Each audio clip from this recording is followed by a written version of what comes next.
Bismillahirrahmanirrahim. Assalamualaikum warahmatullahi wabarakatuh. Alhamdulillah rabbil alamin. Wa bihi nasta'in ala umurnya waddin. Wassalatu wassalamu ala asyrafil anbiya'i wal mursalin wa ala alihi wa sahbihi ajmain, amma ba'du. Bapak-bapak dan ibu-ibu jamaah salat maghrib Masjid Agung Sunda Kelapa yang sama-sama dicintai dan dimuliakan Allah. Alhamdulillah pada malam hari ini dan sebagaimana rutinnya, setelah pelaksanaan salat maghrib berjamaah, kita pun akan melanjutkan dengan mengikuti kajian rutin kita, yang pada malam hari ini kajian kita akan diisi oleh Ustaz Haji Ali Hasan Bahar LCMA. Dan alhamdulillah beliau pun telah hadir di tengah-tengah kita. Untuk itu marilah sama-sama kita akan awali dan kita buka majelis kita dengan sama-sama membaca surat Al-Fatihah. Kembali kita mohon kepada Allah Subhanahu wa taala, semoga majelis kita selalu diridhai Allah Subhanahu wa taala. Kita pun selalu diberikan oleh Allah kesehatan dan juga keberkahan serta kemudahan dalam segala halnya. Dan juga kami akan membacakan pula beberapa permohonan dari jamaah sekalian, dikhususkan untuk Ibu Sri Indartini dan juga untuk Ustadz Miftahuddin Mashkur yang sedang sakit, semoga diberikan kesembuhan oleh Allah Subhanahu wa taala. Ala hadhihi niyyah wa kullu niyatin salihah. Al-Fatihah. A'udzubillahi minasyaitonirrajim. Bismillahirrahmanirrahim. Alhamdulillahirabbil alamin arrahmanirrahim maliki yaumiddin. Iyyaka na'budu wa iyyaka nasta'in. Ihdinas siratal mustaqim. Siratal ladzina an'amta 'alaihim ghairil maghdubi 'alaihim waladdallin. Amin. Amin amin ya rabbal alamin.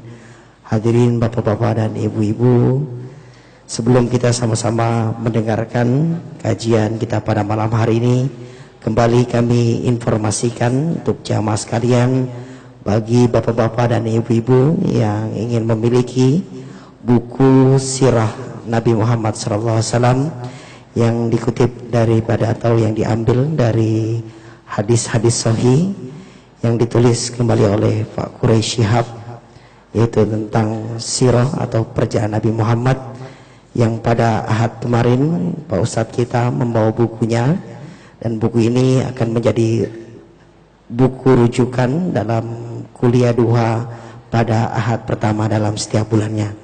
Untuk itu bagi bapak-bapak dan ibu-ibu yang ingin memiliki buku tersebut, bisa langsung nanti mendatangi kantor pelayanan Masjid Agung Sunda Kelapa setelah pengajian ini.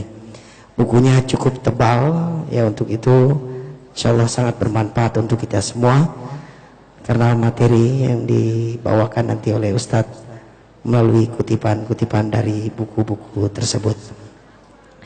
Demikianlah untuk harga, nanti bisa langsung ditanyakan ke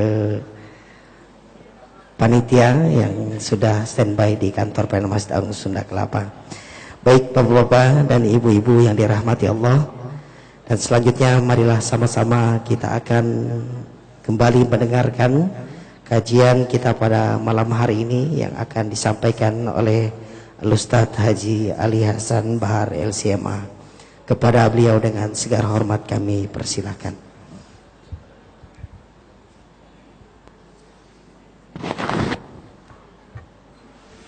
Bismillahirrahmanirrahim. Assalamualaikum warahmatullahi wabarakatuh. Alhamdulillah, wassalatu wassalam ala nabiyyina wa rasulina wa imamina wa hujjatina wa maulana Muhammad Rasulillah wa ala alihi wa ashabihi wa man tabi'a hudahu wa walah wa la hawla wa la quwwata illa billah. Puja dan puji syukur senantiasa kita haturkan kehadirat Allah Subhanahu wa taala. Salawat dan salam untuk Nabi besar Muhammad sallallahu alaihi wasallam, untuk keluarga beliau, para sahabat beliau, dan seluruh pengikut beliau yang setia sampai akhir masa. Saudara-saudara jamaah Maghrib dan Isya Masjid Agung Sunda Kelapa yang dirahmati oleh Allah Subhanahu wa Ta'ala. Yang pertama, saya ingin mengucapkan selamat tahun baru Hijriah 1403 berapa, Bu? Yakin? Berarti kita lebih dekat dengan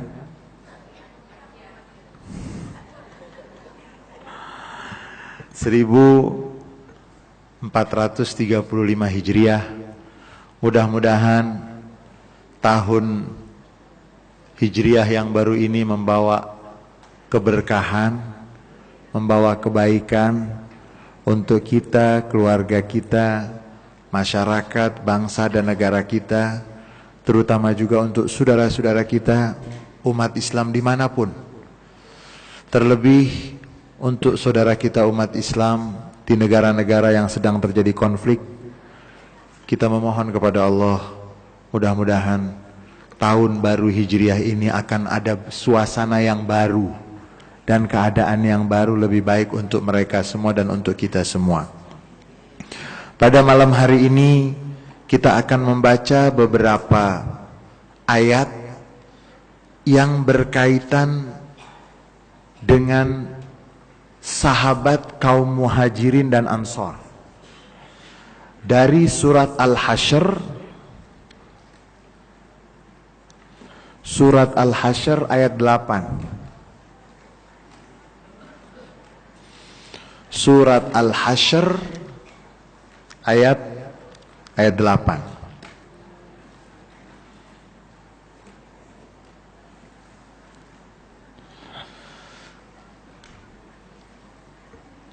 Sebelum kita membaca ayat-ayat tersebut, saya ingin bertanya kepada ibu dan bapak semua yang hadir.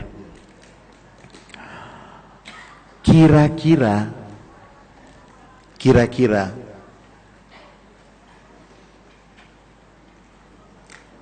orang yang paling dicintai oleh Allah itu orang yang seperti apa?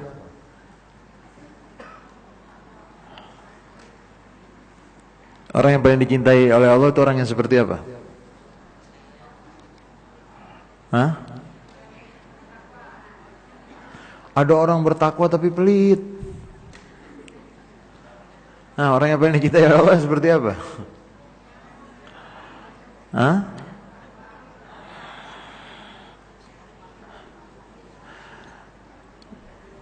Baik, sebelum kita baca ayat surat Al-Hasyr ini, saya ingin mendahului dengan kenapa saya harus buka ayat-ayat ini.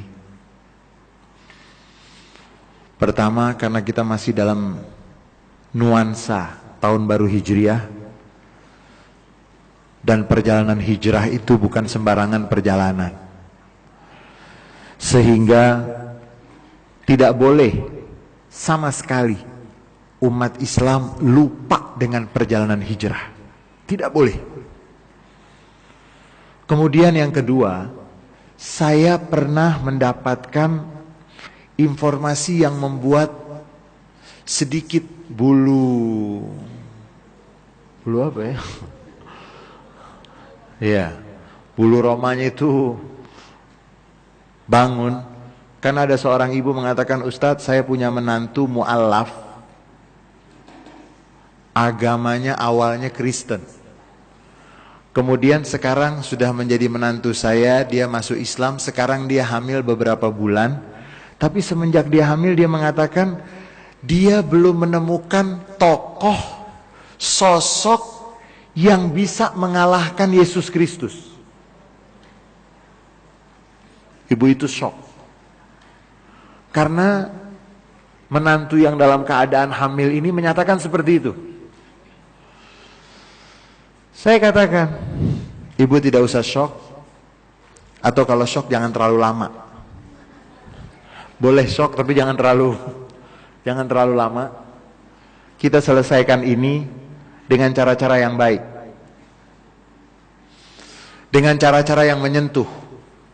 Kenapa menantu ibu bisa mengatakan dia belum menemukan sosok yang lebih indah dari Yesus Kristus? Kenapa? Dia gak pernah baca tentang Nabi Muhammad. Menunggu informasi dari televisi. Televisi banyak berita tentang Islam, tentang Nabi Muhammad yang kurang bagus. Tapi berita tentang mereka selalu bagus. Dan saya tanya, ibu di rumah punya nggak buku tentang Nabi Muhammad? Bukan ibu ini, bukan. Ibu yang saya ceritakan tadi. Saya tanya, ibu punya tidak buku tentang Nabi Muhammad? Gak punya. Pantes. Banyak orang tidak mengenal siapa Nabi Muhammad SAW karena gak pernah memiliki buku yang bisa dijadikan pegangan, apalagi buku yang cukup detail, yang akan menjelaskan dan menjawab banyak pertanyaan. Karena akan ada pertanyaan, ibu bapak Nabi di neraka apa di surga? Di neraka atau di surga? Ada orang yang suka aneh-aneh pendapatnya. Ibu bapak Nabi di neraka. Nah ini pernyataan seperti ini. Lalu bagaimana ibu Nabi, bagaimana ayah Nabi, bagaimana kakek Nabi dan seterusnya. Lalu kenapa Nabi Muhammad dipilih? Mohon maaf. Oleh Allah Subhanahu wa taala sebagai utusan Allah. Kenapa dipilih dari Mekah? Kenapa tempatnya Mekah? Kenapa datangnya Nabi Muhammad tuh 1400 tahun lebih yang lalu, bukan sekarang? Pertanyaan-pertanyaan seperti itu kan perlu dijawab. Lalu kenapa Nabi Muhammad istrinya?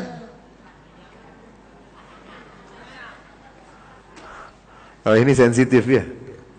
Kenapa Nabi Muhammad istrinya lebih dari satu? Kenapa? Ini harus ada jawaban. Dan kalau tidak bisa menjawab, ada buku yang dijadikan pegangan. Kalau tidak punya buku, tidak punya jawaban, harus punya guru.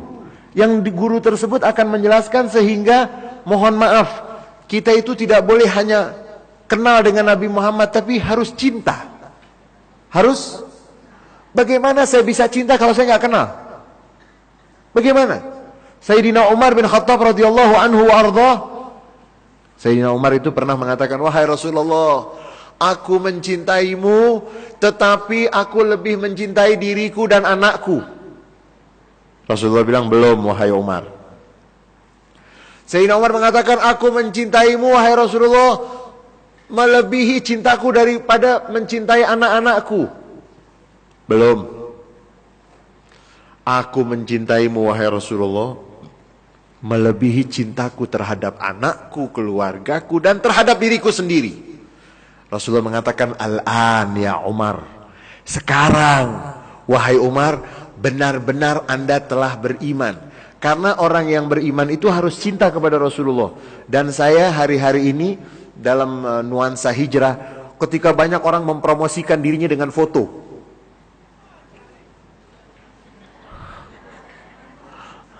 Saya mempromosikan Nabi Muhammad SAW. Saya nggak mau umat Nabi Muhammad ini lupa. Nanti kalau dia dipilih, dia lupa dengan Nabi Muhammad.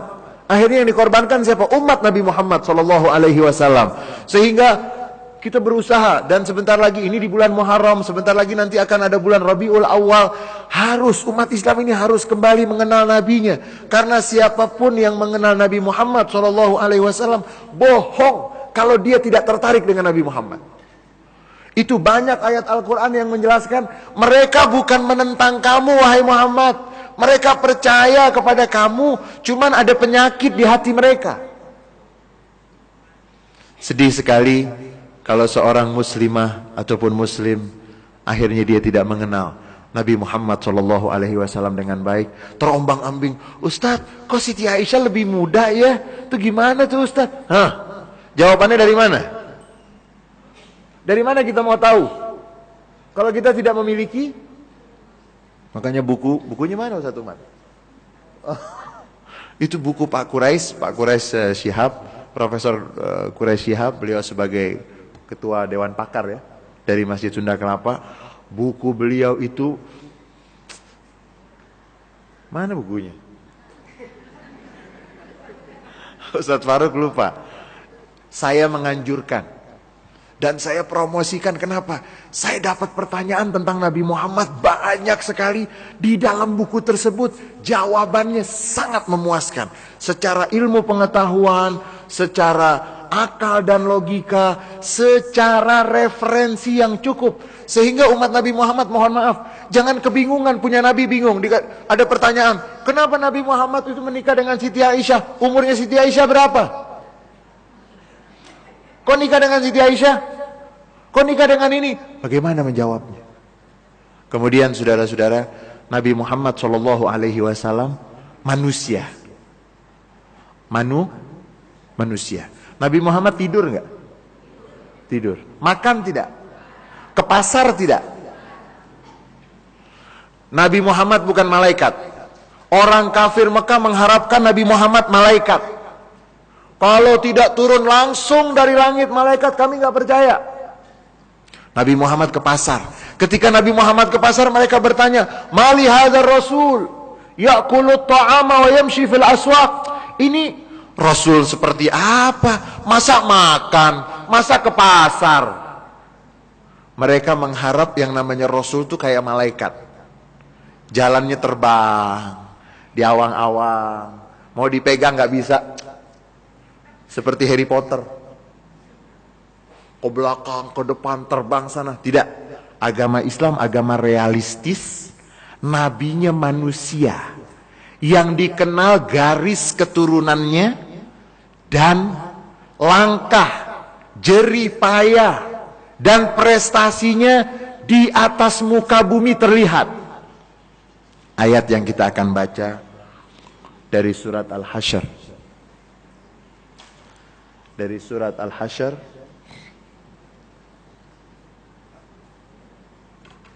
Ya. Nah, ini bukunya nih.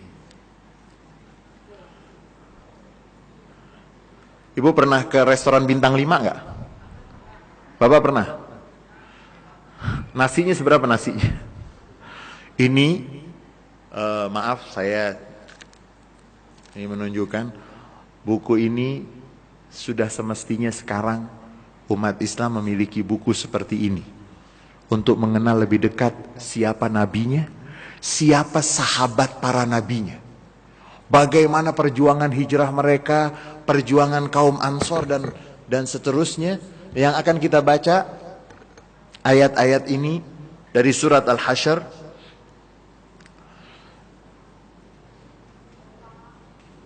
Ayat yang ke-8, lil fuqara'il muhajirin alladzina ukhriju min diyarihim wa amwalihim yabtaghuna fadlan minallahi wa ridwana. Jadi ada harta rampasan perang. Masalah perang juga banyak orang bertanya. Nabi Muhammad kok perang terus? Ya.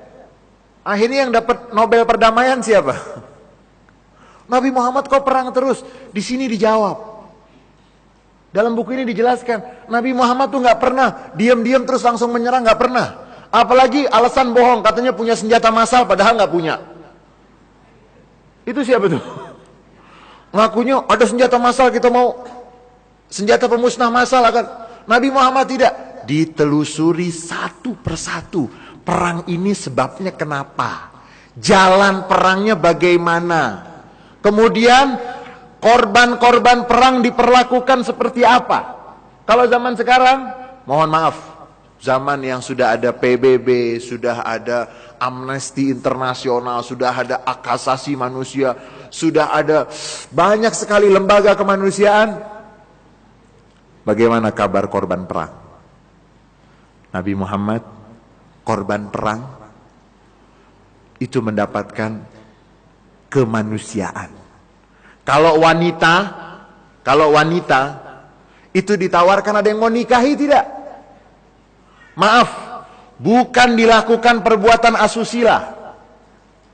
Tanya korban perang negara-negara maju, wanitanya bagaimana? Bagaimana kabarnya? Jadi Nabi Muhammad tuh nabi yang realistis. Beliau itu wujudnya ada.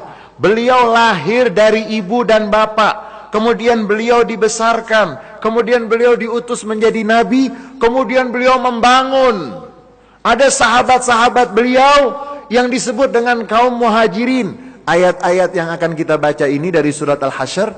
Ini pertama berkaitan dengan harta rampasan perang. Jadi kalau sudah perang, dan perang itu sangat manusiawi di dalam Islam. Kalau ada orang yang ikut perang lalu lari ke gereja. Lari kemana? Lari ke gereja menyelamatkan diri. Gak boleh dihancurkan gerejanya.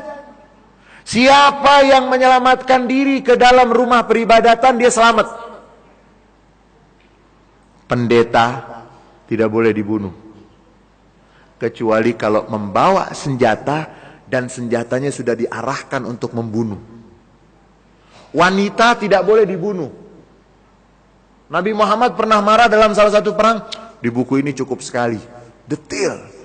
Pernah Nabi Muhammad lewat selesai perang, Nabi tanya, karena ada jenazah seorang wanita. Nabi tanya, mahadihi lituqatal. Siapa yang bunuh ini bukan untuk diperangi. Anak kecil tidak boleh dijadikan sasaran, tidak boleh dibunuh. Dan sayang sekali umat Islam gak membaca, sehingga mati seperti tikus mati di lumbung padi. Di lumbung padi dia mati. Umat Islam ini kaya sekali dengan argumen-argumen dan bukti-bukti yang ilmiah. Nah, kalau terjadi perang, harta rampasan perang itu dibagi. Namanya al-fai atau ghanimah. Dibagi untuk siapa? Lil fuqara'il muhajirin. Untuk orang-orang fakir dari kaum muhajirin. Kalau zaman sekarang kita hijrah, itu cukup bawa ATM. Kita nggak jatuh miskin. Kalau zaman dahulu, bawa panci malam-malam ketahuan. Bawa apa adanya. Bisa dikatakan kaum muhajirin yang sampai ke Mekah, ke Madinah, rata-rata mereka udah nggak punya apa-apa lagi. Hanya punya apa? Paling kalau dia bawa onta, dan kalau dibaca, ya Allah, sayang umat Islam itu nggak baca. Kalau dibaca, sahabat Nabi yang hijrah itu, ada yang pakai onta untuk 5 orang, gantian naiknya. Gantian. Pernah nyobain panasnya padang pasir nggak? Gantian. Satu onta untuk 5 orang, yang satu naik sampai sekian kilometer dari pagi sampai siang, nanti gantian jalan. Kemudian belum dikejar-kejar, kemudian belum masak untuk makan dan seterusnya. Dan ini menjadi bukti ajaran Nabi Muhammad itu bukan utopia, bukan dalam tatanan ilusi, khayal, bukan. Nyata. Memang terjadi perjuangan. Kaum muhajirin, saya mau tanya sama ibu-ibu nih khusus. Pernah dengar cerita bagaimana hijrahnya Ummu Salamah? Bapak pernah dengar nggak? Ummu Salamah yang akhirnya menjadi istri Nabi nantinya. Hijrahnya bagaimana? Masih punya anak bayi, mau hijrah dengan suaminya. Dan Ummu Salamah terkenal sebagai wanita istri yang cinta sekali dengan suaminya sampai tersohor di Mekah. Kalau disebut Ummu Salamah pasti disebut Abu Salamah. Itu terkenal wanita yang sangat cinta dengan suaminya. Hijrah dengan suaminya, punya bayi Salamah. Sampai di perbatasan dicegat. Suaminya bisa melarikan diri menuju ke Madinah. Ummu Salamah ditahan. Bayinya diambil oleh keluarga suaminya. Diambil oleh keluarga. Ummu Salamah ditahan di rumah keluarganya. Pisah dengan suami, pisah dengan, ya Allah, berapa lama pisahnya? Setahun. Setiap sore Ummu Salamah datang ke tempat beliau berpisah dengan anak dan suaminya untuk merenung dan mengenang. Kita punya kisah-kisah yang, tapi sayang, kisah yang ditampilkan di televisi itu kuntilanak mandi sendiri. Iya, malam Jumat Kliwon lah.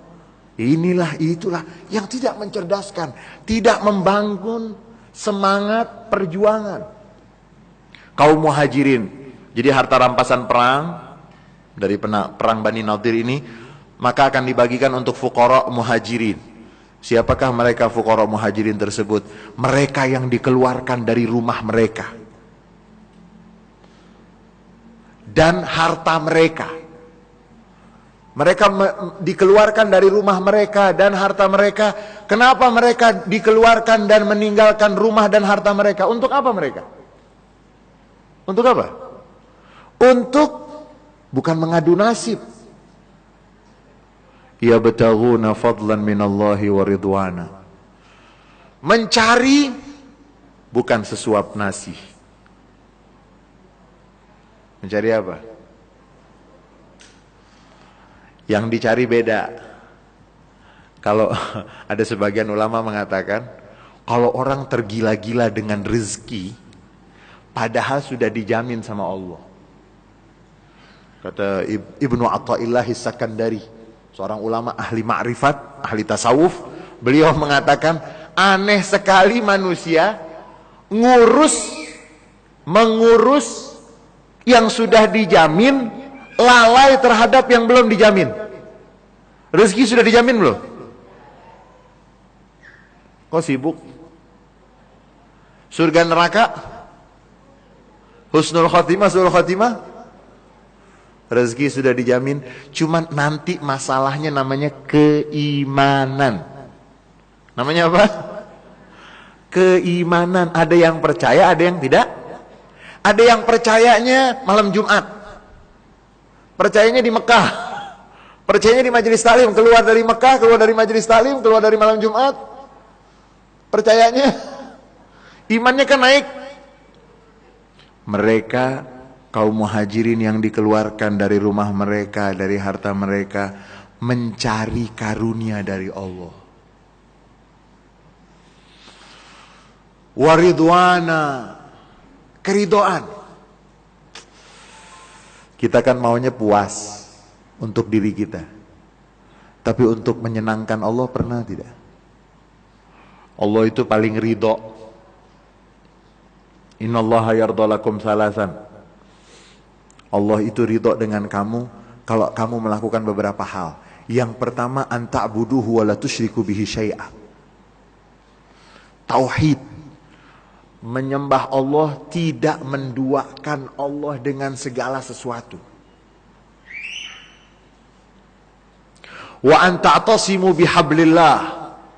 Berpegang teguh dengan tangan Allah, kamu tidak bercerai-berai. Itu yang kedua. Yang ketiga, wa antunasihu man yuwallawna alaikum. Menasehati siapa yang menjadi penanggung jawab kamu, maksudnya pemimpin. Jangan pemimpin dipuji terus, gak pernah dinasehati. Zaman Rasulullah SAW, Nabi Muhammad tuh mendapatkan banyak masukan. Sayyidina Umar itu mendapat banyak teguran, banyak masukan. Bahkan ada seorang nenek, seorang nenek yang pernah menyetop perjalanan Sayyidina Umar bin Khattab. Nenek tersebut Khawlah binti Tha'labah, yang menjadi sebab turunnya surat Al-Mujadilah. Sayyidina Umar dengerin terus.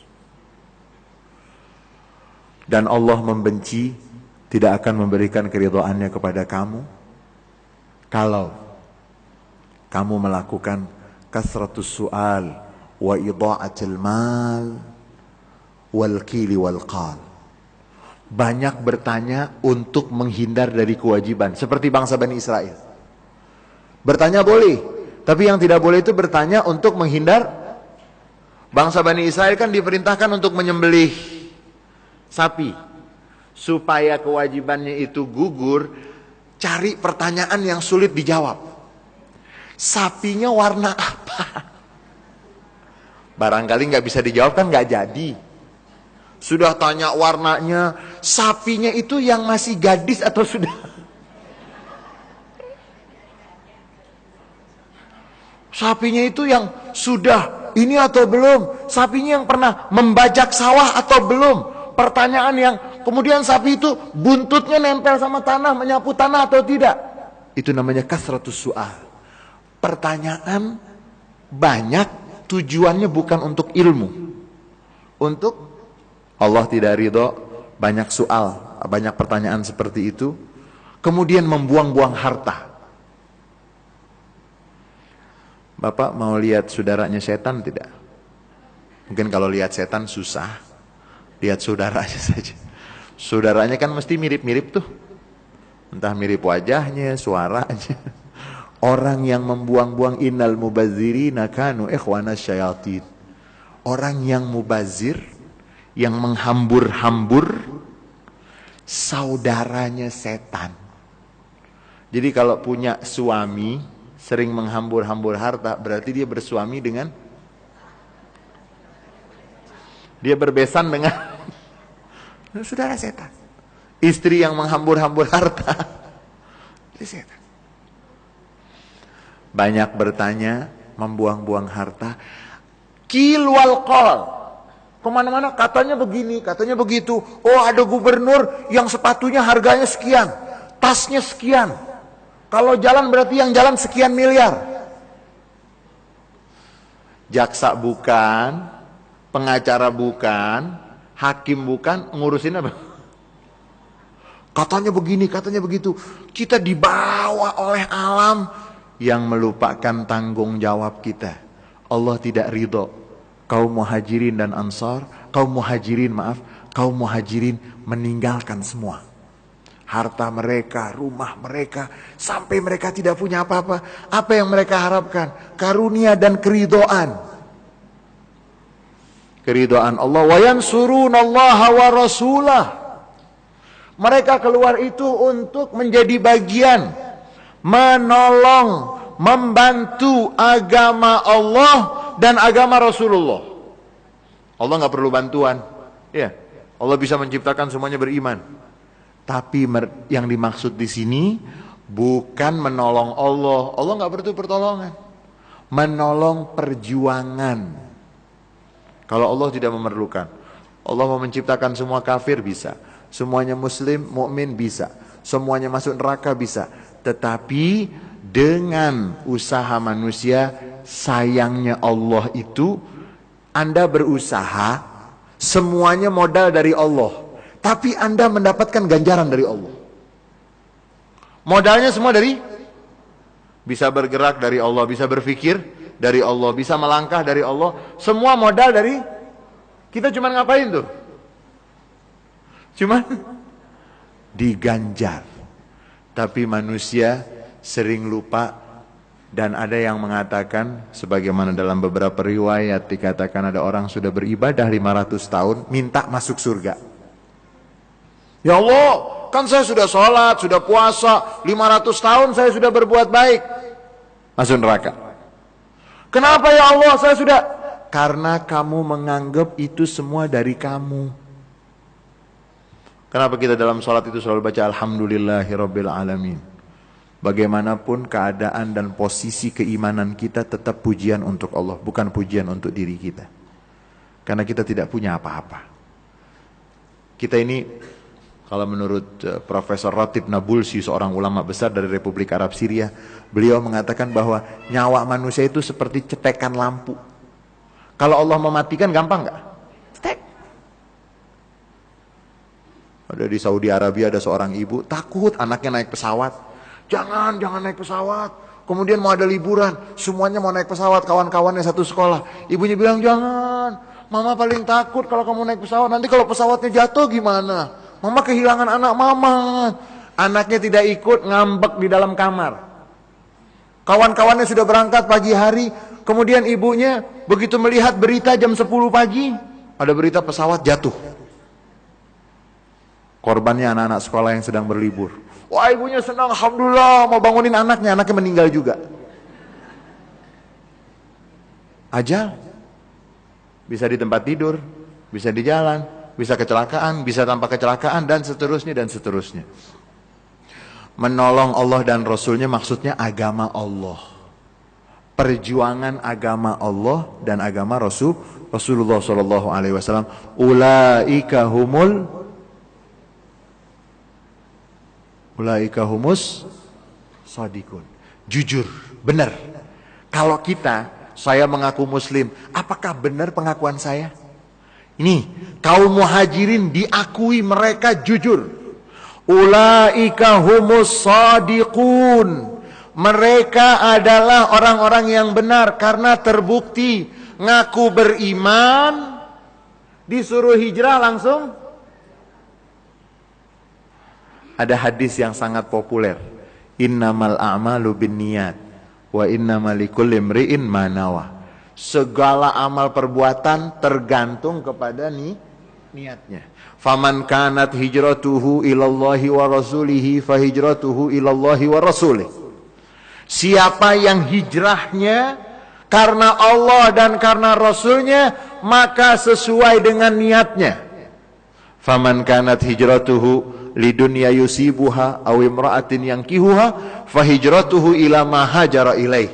Siapa yang hijrahnya tujuannya itu untuk mendapatkan dunia. Oh, di Madinah banyak orang kaya, di Madinah banyak orang-orang muslim yang kaya baik-baik, nanti saya dapat banyak tanah di sana. Oh, di Madinah ada gadis-gadis yang cantik. Oh, di Madinah sudah terdengar berita ada sahabat yang mendapatkan istri ketika hijrah ke Madinah. Dan memang ada sebagian ulama ahli hadis yang menjelaskan hadis tersebut.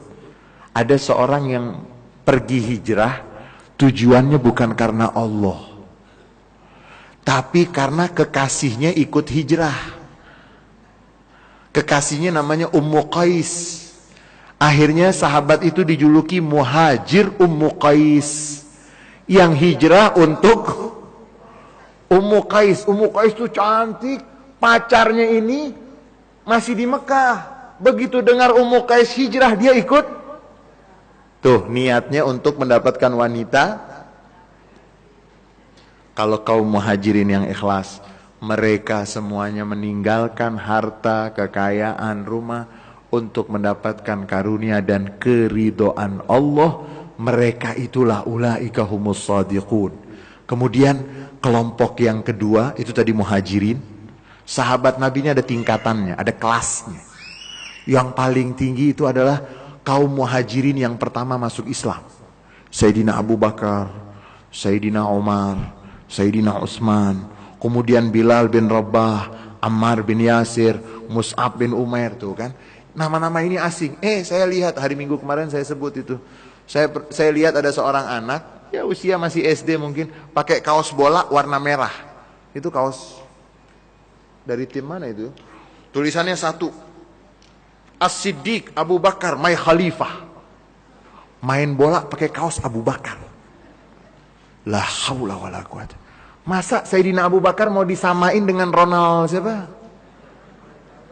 Ronaldo, Ronaldinho lah segala macam. Salah Anda. Sayyidina Abu Bakar itu agung dan mulia. Nggak bisa Anda bawa-bawa ke rumput, dibawa-bawa ke lapangan, pakai baju. Nanti kalau yang pakai kaos nomor 1, my Khalifah Abu Bakar As-Siddiq, nendangnya salah, bunuh diri, yang jelek siapa? Wah, Abu Bakar ngaco. Sayyidina Abu Bakar, Sayyidina Umar, Sayyidina Utsman, Sayyidina Ali, kemudian Bilal bin Rabah, kemudian ada Ammar bin Yasir, yang ibunya wanita mati syahid pertama di dalam sejarah Islam, namanya Sumayyah. Dipukuli, Ammar bin Yasir diikat, ayahnya diikat, ibunya dipukuli, disuruh keluar dari Islam oleh majikannya karena waktu itu masih budak. Ibunya tidak mau mengeluarkan kalimat kufur sedikit pun. Mohon maaf, sampai diambilkan besi oleh yang menyiksa, ditusuk, mohon maaf, ke bagian kemaluannya di hadapan Ammar bin Yasir. Ada riwayat yang mengatakan Nabi lewat, tidak mampu berbuat apa-apa karena waktu itu tidak punya kekuatan. Ustadz, kenapa Nabi tidak diberikan kekuatan oleh Allah, langsung tangannya seperti Doraemon, keluar peluru, Nanti orang masuk Islam karena takut dengan kekuatan fisik Nabi. Itu loh, kenapa Nabi tidak langsung dapat tayran ababil, burung ababil turun? Brrr. Bisa. Tetapi kalau itu yang terjadi, maka orang masuk Islam daripada burung ababil datang. Bukan pakai dan tidak pakai. Sehingga dalam peristiwa-peristiwa seperti syahidnya ibu dari Ammar bin Yasir yang bernama Siti Sumayyah. Bukan yang TKW, bukan ya. Dulu ada Sumi. Iya. Siti Sumayyah meninggal dunia di hadapan putranya. Dan Rasulullah ketika lewat mengatakan, "Sabran ala Yasir fa inna mau'idakumul jannah." Sabarlah keluarga Yasir, tempat kamu sudah dijanjikan di surga. Ayahnya juga diperlakukan seperti itu, wafat, dibunuh di hadapan Ammar bin Yasir. Ammar bin Yasir gak kuat. Ammar bin Yasir akhirnya disuruh kafir mengucapkan kalimat kafir. Habis mengucapkan itu dilepas, lari kepada Rasulullah. Wahai Rasulullah, Ammar salah. Ammar mengucapkan kalimat kafir. Nabi gak langsung mengatakan, orang sekarang kan gampang tuh. Oh munafik kamu, pengkhianat. Nabi tanya, hati kamu bagaimana? Wa qalbuhu mutmainnum bil iman. Saya mengeluarkan kalimat itu terpaksa. Nanti ada hukum namanya orang yang terpaksa. Itu ada hukumnya sendiri. Ada dispensasi. Sama seperti, mohon maaf, daging babi kan haram. Tapi kalau misalnya terjebak di hutan, gak ada makanan semuanya, semua makanan beracun. Ada babi lewat. Dalam keadaan terpaksa, boleh hanya untuk menyambung hidup, bukan bikin sate. Nyambung hidup. Beda kan nyambung hidup sama mau kenyang-kenyang. Azan.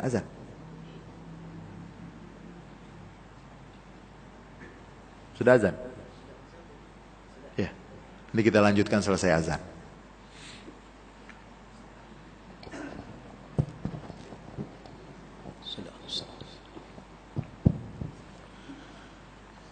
Allahu Akbar, Allahu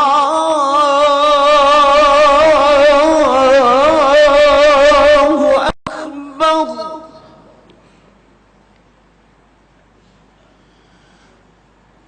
Allahu Akbar, Allahu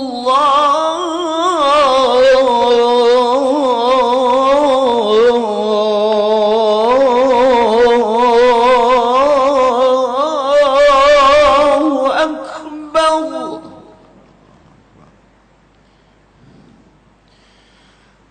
Asyhadu an la ilaha illallah.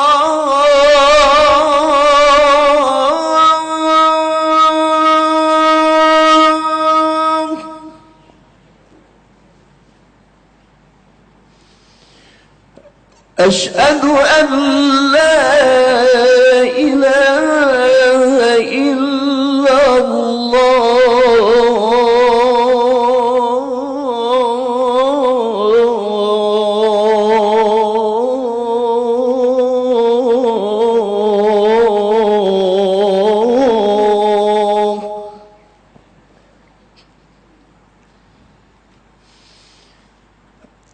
أشهد أن محمد رسول الله.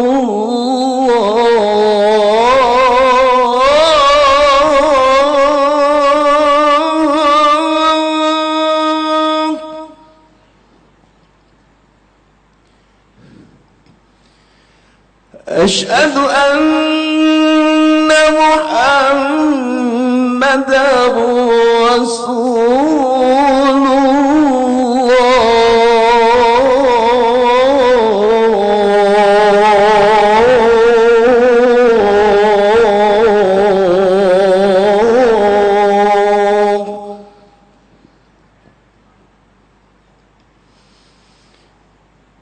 حي على الصلاة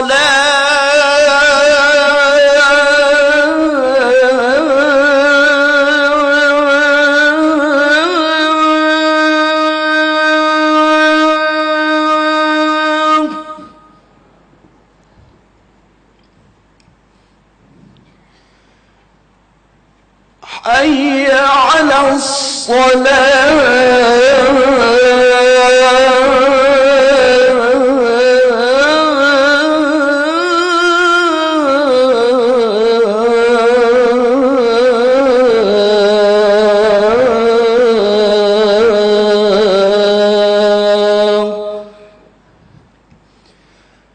حي على الفلاح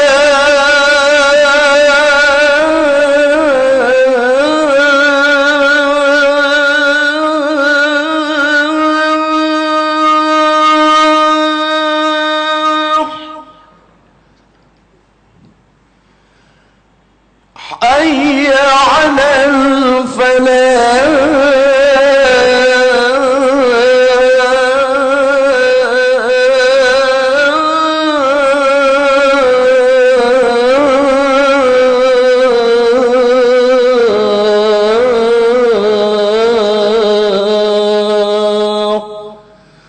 الله أكبر الله أكبر لا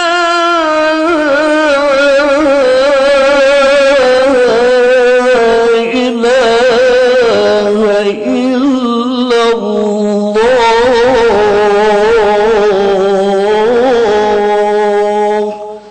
لا إله إلا محمد رسول الله صلى الله عليه وسلم اللهم رب هذه دعوة الدامة والصلاة القائمة آت سيدنا محمد الوسيلة والفضيلة والشرف والدرجة العالية الرفيعة وبط مقام محمودا الذي وعد إنك لا تخلف الميعاد. Bismillahirrahmanirrahim. Setelah kaum muhajirin, lalu disebut yang berkaitan dengan kaum ansar. Kaum muhajirin memang kelompok dari sahabat Nabi yang terhitung paling tinggi, karena mereka beriman kepada Rasulullah SAW dalam kondisi sulit, dalam kondisi penuh dengan tantangan. Setelah dijelaskan tentang kaum muhajirin, maka ayat yang ke-9, walladzina tabawwa'ud dara wal imana min qablihim, dan orang-orang yang telah menempati kota Madinah dan telah beriman, maksudnya kaum Ansar. Min qablihim yuhibbuna man hajara ilaihim wa la yajiduna fi sudurihim hajatan mimma utu wa yu'thiruna ala anfusihim walau kana bihim khasasah. Kaum Ansar, mereka yang menempati kota Madinah dengan keimanan, dan mereka mencintai kaum pendatang, kaum muhajirin. Yuhibbuna man hajara ilaihim wa la yajiduna fi sudurihim hajatan mimma utu. Dan kaum Ansar tidak menaruh keinginan dalam hati mereka terhadap apa-apa yang diberikan kepada mereka kaum muhajirin. Jadi kaum Ansar menyambut kedatangan mereka, menerima mereka, keberadaan mereka di tengah-tengah kaum Ansar itu diterima, sampai hati kaum Ansar tidak ada sedikit pun menginginkan. Padahal wa yu'siruna ala anfusihim, dan kaum Ansar tersebut mereka mengutamakan kaum muhajirin. Kaum Ansar ini penduduk Madinah. Mereka sering mengutamakan kaum muhajirin terhadap diri mereka sendiri, walaupun mereka kaum Ansar membutuhkan dan memerlukan. Banyak riwayat yang menjelaskan tentang kehebatan hal seperti ini. Jadi Rasulullah membangun satu masyarakat, satu komunitas yang dibangun oleh rasa cinta dengan sesama. Sampai cintanya tersebut terbukti dengan mendahulukan saudaranya, padahal dia sendiri sangat membutuhkan. Itu namanya ithar. Wa yu'thiruna ala anfusihim. Ada namanya karom. Karom itu artinya dermawan. Ada namanya ithar. Ithar itu paling tinggi. mengeluarkan, padahal dia perlu, dia mendahulukan saudara-saudaranya. Wa yusiruna ala anfusihim walau kana bihim khasasah. Diriwayatkan banyak peristiwa, ada riwayat dari Umar bin Khattab, ada riwayat dari Abdullah bin Umar bin Khattab, ada riwayat dari Siti Aisyah. Itu kaum Ansar, para sahabat Nabi, ketika diberikan sesuatu, diberikan makanan, dia mengatakan yang sebelah lebih perlu, kasih ke sebelah. Sampai di sebelah, yang sebelah bilang, yang sebelah sana lebih perlu, kasih ke sana saja. Yang ketiga bilang, yang ke sana lebih perlu, bawa ke sana saja. Sampai balik lagi. Dan ini bukan hayalan. Ini kenyataan dan bukti sejarah dapat dibuktikan. Terbukti. Wa yusiruna ala anfusihim walau kana bihim khasasah wa may yuqa shuhha nafsihi faulaika humul muflihun. Siapa yang terjaga dari kekikiran dirinya. Manusia itu punya sifat bawaan pelit. Punya sifat bawaan. Kalau pelitnya itu sudah menguasai diri, namanya syuh. Jadi dalam bahasa Arab itu cukup kaya. Kalau orang pelit biasa-biasa sih namanya bakhil. Tapi kalau sudah pelit betul, namanya syahih atau syuh. Siapa yang diselamatkan dari kekikiran dirinya, mereka itulah orang-orang yang beruntung. Jadi kita punya penyakit bawaan yang harusnya harus dibuang. Kaum Ansor yang menerima kaum Muhajirin, itu mereka sampai di dalam riwayat yang menjelaskan ayat ini, yang punya istri 4, ya, yang punya tanah sekian hektar kasih, sebagian ke sana, sebagian ke sini. Dan ini yang terjadi. Belum pernah di atas muka bumi ada komunitas sebagaimana komunitas kaum Ansor dan kaum Muhajirin. Bukan hayalan, kenyataan. Boleh bandingkan dengan pemimpin-pemimpin yang lain. Pernah tidak membentuk satu komunitas yang dibangun oleh cinta, kasih sayang. Sampai bentuk cinta dan kasih sayangnya itu terlihat mereka mendahulukan saudara mereka. Bayangkan 11 orang lewat. Nih dikasih air minum nih. Yang situ aja lebih haus, kasih yang situ. Sampai balik lagi. Kalau sekarang kan belum dikasih udah ngambil. Itu namanya kaum apa? Muhajirin bukan, Ansor bukan. Hah? Kaum apa tuh? Kaum nyasar ya. Wa yusiruna ala anfusihim walau kana bihim khasasah wa may yuqa shuhha nafsihi faulaika humul muflihun. Ada doa Nabi setiap pagi dan petang Nabi selalu baca. Allahumma inni a'udzubika minal hammi wal hazan wa a'udzubika minal ajzi wal kasal wa a'udzubika minal jubni wal bukhl wa a'udzubika min ghalabati dain wa qahri rijal. Ya Allah, aku mohon perlindungan kepadamu minal hammi wal hazan, dari gundah gulana dan kesedihan. Gunung itu kalah dengan kesedihan kita. Iya. Gunung itu kan jalan. Yang menjalankan gunung apa? Gunung itu kalah dengan besi. Besi itu mengikis gunung. Tapi besi itu kalah dengan api. Iya. Besi bisa lumer. Api kalah dengan air. Tuh. Air kalah dengan siapa? Hah? Air dibawa sama awan. Awan tuh bawa. Angin mengalahkan awan. Angin dihirup sama manusia. Berarti yang paling kuat siapa?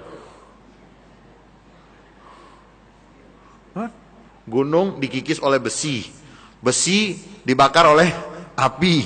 Api kalah dengan air.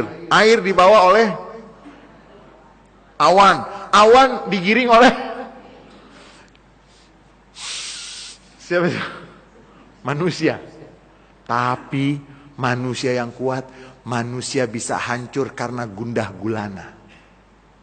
Aku mohon perlindungan dari gundah gulana dan kesedihan, minal hammi wal hazan, wa a'udzubika minal ajzi wal kasal, dari lemah dan dari malas. Ada salah satu negara Islam tempat turunnya Al-Quran, negara itu mendapatkan ranking negara paling malas di dunia. Betul, saya baca itu. Nah, mudah-mudahan tahun baru Hijriah ini mereka udah gak malas lagi.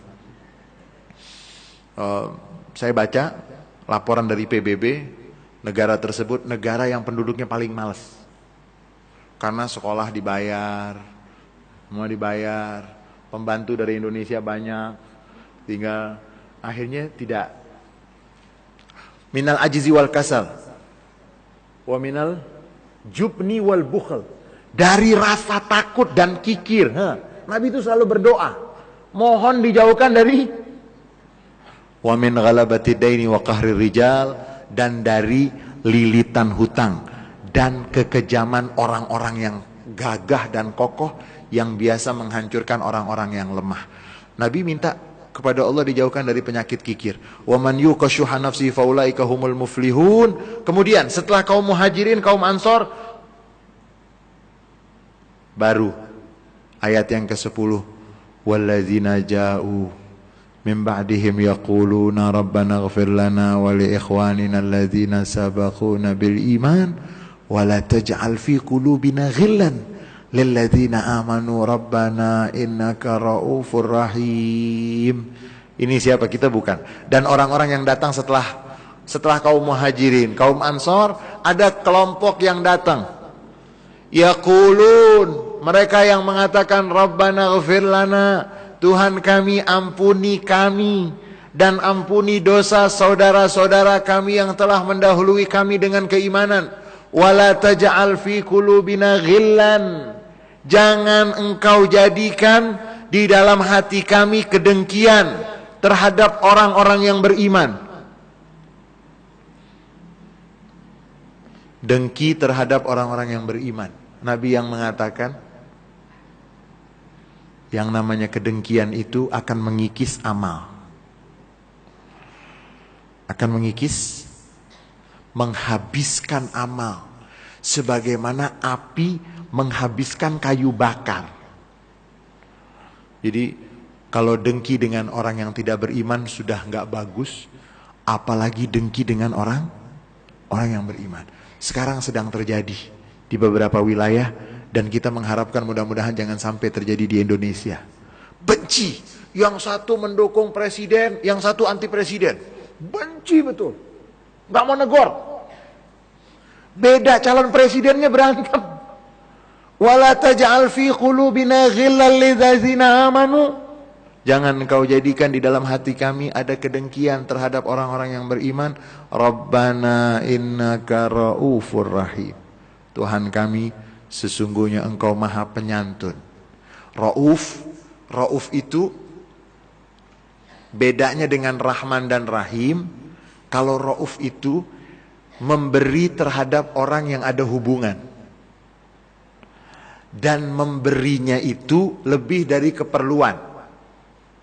Misalnya Ustadz Faruk punya hubungan dengan Ustadz Usman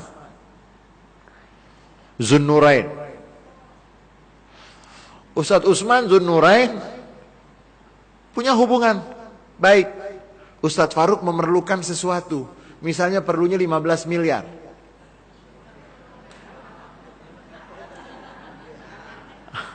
Dikasihnya 17 miliar. Itu namanya rauf. Yang diperlukan sekian, dikasih lebih. Itu namanya rauf. Makanya Allah Subhanahu wa taala rauf. Dan Nabi Muhammad pun juga memiliki sifat bil mu'minina raufun. Nabi Muhammad yang sayangnya melebihi. Semestinya Nabi Muhammad sudah dakwah, udah cukup lah, yang penting saya sampein di masjid, saya gak mau doain lagi malam-malam lah, yang penting saya sudah nyampein. Nabi Muhammad tidak, sholat tahajud doanya untuk umatnya. Kan semestinya udah Jumat udah saya sampein, biarin lah, mau dapat hidayah syukur, gak dapat ya udah. Kan tidak. Malam hari Nabi Muhammad nangis, ditanya sama Siti Aisyah, wahai Rasulullah, kenapa engkau nangis? Nabi jelaskan, neraka itu berat, saya gak mau satu pun dari umat saya masuk api neraka. Sebetulnya kan kalau Nabi Muhammad pegawai negeri, ya sampai jam 4 selesai. Oh, udah tanggung sendiri. Nabi Muhammad bukan pegawai negeri. Hamba Allah yang benar-benar menghamba kepada Allah, semua rauf, lebih. Sebetulnya beliau bisa mengatakan, di Mekah 13 tahun saya mau pensiun dulu deh. Justru di usia Nabi Muhammad kan diutus 40 tahun, di Mekah dakwah 13 tahun. Berarti hijrah umur beliau, ntar dulu, makanya beli buku ini. Oh, kan malu. Katanya cinta sama Nabi Muhammad. Umat Nabi Muhammad luar biasa. Nabi Muhammad hijrah usia berapa? Nabi Muhammad diutus 40 tahun. Dakwah di Mekah 13 tahun. 40 tambah 13. 5. Banyak yang pensiun kan? Nabi Muhammad baru mulai di Madinah. Dan umur 53 tahun naik ke Gua Sur. Artinya Nabi kita apa? Gagah. Bukan minyak angin. Gagah, tidurnya di goa. Di mana tidurnya? Di goa. Gagah, 53 tahun naik ke atas. Naik onta.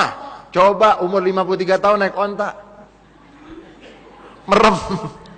53 tahun dikejar-kejar sama musuh. Kalau baca bagaimana Sayyidina Abu Bakar hormatnya dan cintanya kepada Nabi Muhammad SAW. Makanya saya nggak setuju tuh kalau kaos bola ada nama Sayyidina Abu Bakar. Ini orang mulia. Ini levelnya bukan Ronald itu, bukan. Ini levelnya sudah kelas. Udah siddiqin wa syuhada wa salihin. Sayyidina Abu Bakar itu kalau ketika dalam hijrah itu beliau pakai sorban kalau panas. Itu sorbannya digunakan untuk apa? Untuk Nabi Muhammad SAW. Tangannya begini. Itu cintanya. Nabi Muhammad 53 tahun hijrah. Umur 53 tahun sampai 60 tahun nggak berhenti perang terus. Perangnya bukan dibuat, tapi mereka yang memaksakan untuk terjadinya perang. Tapi Nabi Muhammad nggak pernah. Udah kamu deh yang maju. Saya udah 13 tahun saya berdoa aja dari sini ya. Di depan. Perang Uhud, baca perang Uhud. Aduh, kalau lihat perang Uhud, bagaimana Nabi Muhammad, bagaimana Siti Fatimah yang merawat korban-korban, bagaimana wanita-wanita sahabat, bagaimana yang menangisi Sayyidina Hamzah yang dibelah, mutilasi waktu itu masih ada, dibelah, diambil jantung hatinya oleh seorang wanita juga. Wanita kalau dendam luar biasa, iya. Itu subhanallah. 53 tahun hijrah, kemudian di Madinah banyak sekali yang beliau lakukan. Berkali-kali beliau dipaksakan untuk perang dan beliau tidak pernah takut. Perang Uhud, perang Badar. Kalau baca perang Badar, sampai Nabi Muhammad membedakan sahabat yang pernah ikut perang Badar dengan yang tidak pernah ikut perang Badar, beda. Kelasnya lain. Karena perang Badar jumlah umat Islam 313, musuhnya 1000. Allah turunkan malaikat ikut perang Badar sampai diketahui musawwamin, malaikat yang ada tandanya. Makanya Nabi kalau ada yang bercerita, wahai Rasulullah si fulan bin fulan begini, kan dia ahlu Badar, kata Nabi, ya sudah maafkan, Allah sudah memaafkan ahlu Badar. Makanya di Indonesia ada salawat Badar. Karena begitu hebatnya. Allah Subhanahu wa taala di dalam ayat yang ke-10 ini menjelaskan ada kelompok yang datang. Ada kaum muhajirin, ada kaum ansor, kemudian yang datang setelahnya. Mengikuti mereka dengan mengatakan, Tuhan kami ampuni dosa-dosa kami. Dan ampuni saudara-saudara kami. Jangan ada dengki.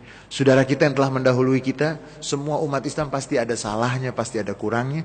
Dan ayat ini juga menjadi bagian dari kenapa kalau orang meninggal dunia masih didoakan. Nih, kan ada? Tuhan kami ampuni dosa-dosa kami dan ampuni saudara-saudara kami yang telah mendahului kami, alladzina sabaquna bil iman. Jangan sampai ada di hati kami kedengkian. Tuhan kami sesungguhnya Engkau Maha Penyantun, Rauf, Rahim.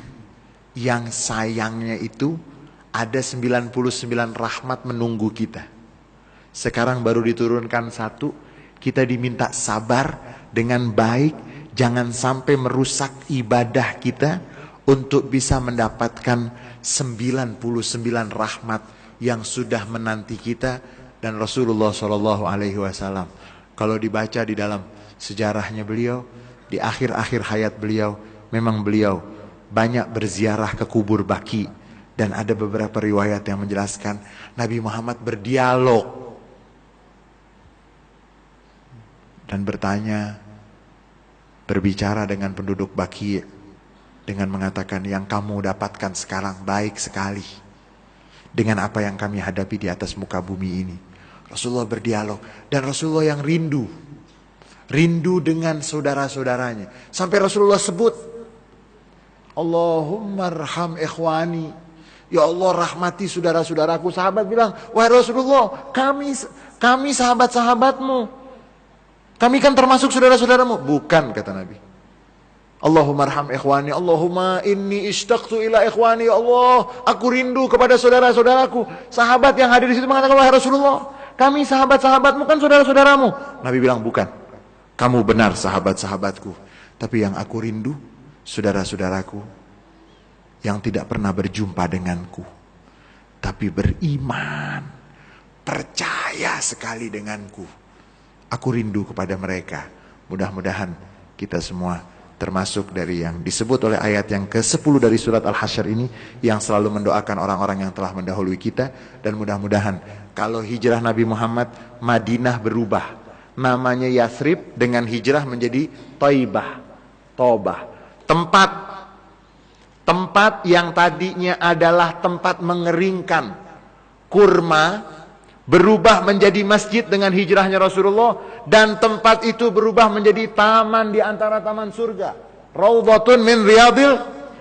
Nabi yang mengatakan, antara rumahku dan mimbarku taman di antara taman surga. Karena hijrah Madinah berubah, karena hijrah tempat menjadi mulia, karena hijrah ada banyak sekali keistimewaan. Mudah-mudahan tahun baru Hijriah ini kita juga mendapatkan semua perubahan yang mengarah lebih baik, yang mengarah lebih mendekatkan diri kita kepada Allah Subhanahu wa taala. Dan mudah-mudahan Allah ampuni dosa-dosa kita dan dosa orang-orang yang telah mendahului kita. Ini yang bisa saya sampaikan. Insyaallah kita akan lanjutkan pada kesempatan yang akan datang. Hadanallahu wa iyyakum ajma'in wal afu minkum. Wassalamualaikum warahmatullahi wabarakatuh. Demikianlah Bapak-bapak dan Ibu-ibu pengajian kita pada malam hari ini. Semoga dengan materi atau dengan momen hijrah kita pada kesempatan kali ini mungkin menambah, meningkatkan kualitas pengetahuan kita, dan juga semoga kita menuju ke jenjang yang lebih baik di hadapan Allah Subhanahu wa taala. Dan selanjutnya sebagai kata penutup, marilah sama-sama kita akhiri dan kita tutup majelis kita dengan sama-sama membaca doa kafaratul majelis. Subhanakallahumma wa bihamdika wa asyhadu an la ilaha illa anta astaghfiruka wa atubu ilaik. Wassalamualaikum warahmatullahi wabarakatuh.